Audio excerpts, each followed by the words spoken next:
అందరు బాగున్నారులా. నేను మీ నర్సయ్య తాత. ఇలా ఏక్దాం వార్తలకు శనార్థి. ముందుగాల ఏక్దాం వార్తలు చూసే ముందుగాల ఒక్కసారి ఏక్దాం వార్త ముచ్చట్ల పోదాం.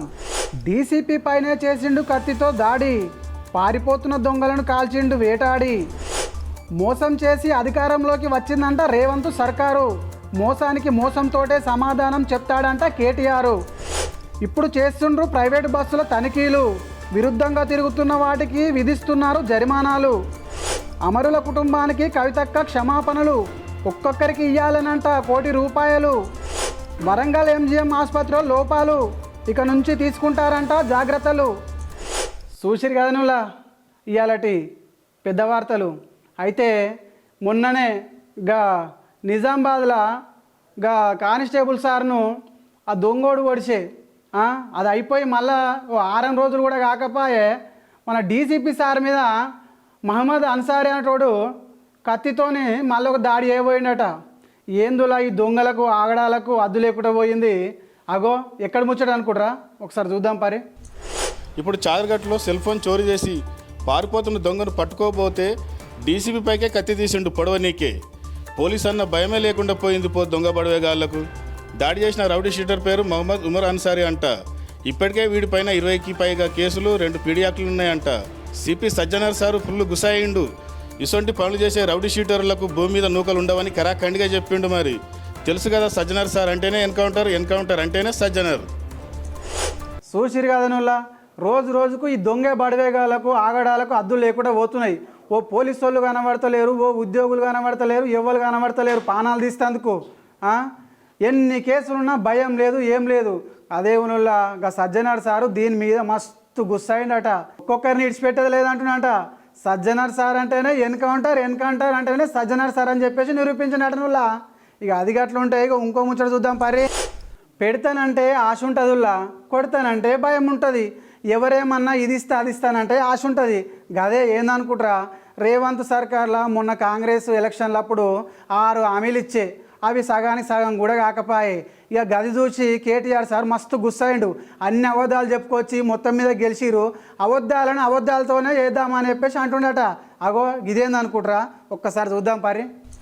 అలవి కానీ హామీలు ఇచ్చి అధికారంలోకి వచ్చి పైసలు లేవని చేతులు దులుపుకుంటుండంట సీఎం రేవంత్. మరి ప్రజలను ఎందుకు మోసం చేసినామని మస్తు గుర్రు మీద ఉన్నాడు కేటీఆర్. మోసం చేసిన కాంగ్రెస్కు మోసంతోనే బుద్ధి చెప్పి బంజారా హిల్స్లో గెలుస్తాడంట. అంటే మోసాన్ని మోసంతోటే జయించాలని చెప్తుండు క్యాడర్కు. బంజారా హిల్స్ నియోజకవర్గంతో బీఆర్ఎస్ జైత్ర యాత్ర ప్రారంభమవుతుందని మంచి ధీమతోటి ఉన్నాడు రామన్న మొత్తానికి. చూసిరు కదనుల్లా, రేవంత్ సారు అడ్డగోలుగా హామీలు ఇచ్చే అవి నెరవేరకపాయే. గదే జూబ్లీ హిల్స్లో మళ్ళీ ఉప ఎన్నికలల్లా ఎట్లా అని చెప్పేసి కాంగ్రెస్ నొడగొట్టాలని చెప్పేసి కేటీఆర్ సార్ కంకణం కట్టుకున్నట.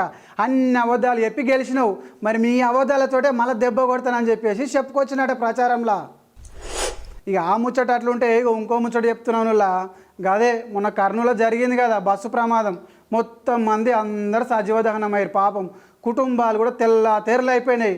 అందుకని చెప్పేసి ఆర్టీఏ అధికారులు ప్రతి బస్సును చెక్ చేస్తున్నారట. పాత బస్సులను, చలానున్న బస్సులను, ఫిట్నెస్ లేని బస్సులను అన్నిటిని గోదాంలో నూకుతున్నారట. ఎక్కడ అనుకుంటారా, ఒక్కసారి వివరాలకు చూద్దాం పర్రి. మొన్న కర్నూలులో జరిగిన బస్సు ప్రమాదం ఎంతమంది జీవితాలను నాశనం చేసిందో, ఎంత విషాదం మిగిలించిందో మనందరికి తెలిసేనాయే. ఇప్పుడు మేల్కొన్నారు మన ఆర్టీఏ అధికారులు. మరి మంచిగా లేని బస్సులను గుర్తించి ఒక్కరోజే 289 కేసులను నమోదు చేసిండ్రు. బాగా లేని 18 బస్సులను సీజ్ చేసి గోడౌన్కు పంపి 7 లక్షల పైన జరిమానాలు విధించిర్రు నిబంధనలు పాటించాలని. ఈ పని మొదటి నుంచే చేస్తే ఇన్ని విషాదాలు ఎందుకు జరుగుతుండే, ఇంతమంది ప్రాణాలు ఎందుకు పోతుండే? రోడ్డు భద్రత ప్రమాణాలు పాటిస్తున్నారా లేదా, బస్సులు ఫిట్గా ఉన్నవా లేవా చూసుకోవాలి కదా సారు. పానం బాగలేకపోతే దవాఖాన పోయి చూపించుకోవాలని మనకి ఎరికే. బస్సులు బాగలేకపోతే ఆ ఫిట్నెస్ ఎట్లుందో చూపించాలి. ఏది ఆడబెట్టి ఆదాయం వస్తుందని చెప్పి ఇష్టం వచ్చినట్టు ఇడిచిపెడితే మన పానాలు ఇంకా కూడా ఎన్ని పోయేటి ఉన్నాయో.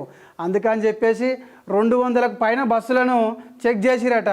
18 బస్సులను గోదాంలో నూకిరట. 7 లక్షల రూపాయలు జరిమానా వేసిరట. ఇక మళ్ళీ ఆర్టీఏ అధికారులు ఇంకెన్నిటిని బట్టి ఇంకెక్కడెక్కడ పెట్టి ఇంకా గోదాంలోకి పోయేది ఉన్నదో మరి. ఇక ఆ ముచ్చట అట్లుంటే ఇగో ఈ ముచ్చట చూడురులా. తెలంగాణ ఉద్యమంలో ఎంతోమంది పానాలు ఓడగొట్టుకురు, అమరులయ్యారు. వాళ్ళ త్యాగాలకు గుర్తుగానే మనం తెలంగాణ తెచ్చుకున్నాం.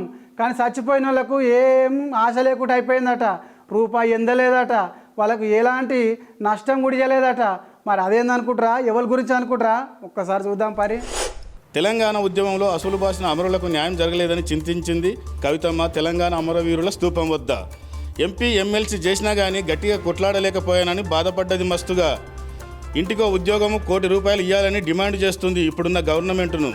ఇక నుంచి గట్టిగానే అరుచుకుంటుందంట అమరులకు న్యాయం జరిగే వరకు.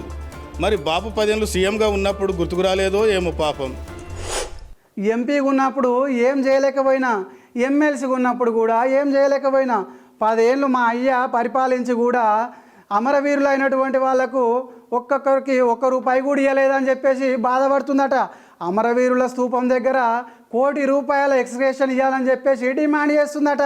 మరి ఆ డిమాండ్ ఏడిదాకా తీసుకుపోతుందో ఇక చూడాల్సి వస్తుంది. మరిగా అది అట్లుంటే ఇక గీ ముచ్చట చూడురులా. అగో ఇది కలికాలముల్లా పిండికింత పెట్టి 4 రొట్టెలు కావాలంటే ఏడైతాయుల్లా. అగో ముసలోడా రొట్టెల గురించి ఏంద్రా వార్తలకు వచ్చి అనుకుంటారా.